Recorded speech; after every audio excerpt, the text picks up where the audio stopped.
Bugun bizga yana Bravissimoda mana shunaqa go'zallik keldi. Mashaalloh.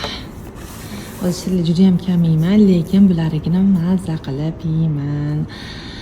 O'tgan safar ham buni qo'yganimda rosa ko'pchilik yozishgan ekan, bularda faqat shirinliklar, qizlar pizzalar ham bor ekan, zo'r pizzalar bor ekan. Rosa ko'pchilik atmetka qilganimda biz doim olamiz, shunaqa ta'mi zo'r, shirin deb rosa ko'pchilik yozishgan ekan. Hozir qayta qo'yaman desam, to'g'risi topolmadim o'sha SMS'larni, saqlanib qilmagan ekanman. Xo'p, atmetka qilaman. Haqiqatan ham halol. Asosiysi bismillah deb qilishadi. Asosiysi o'zlari hamma ishchilari o'zlari oilaviy boshqarishadi bu joyi. Juda ham vkusi zo'r haqiqatan ham, mashalloh.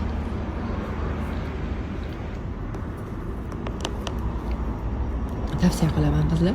Orolida bir yegilar kelib qolganda albatta zakaz qilinglar. Pizza ham bor. Ishxonada ishlaydiganlarga pizza yegilar kelsa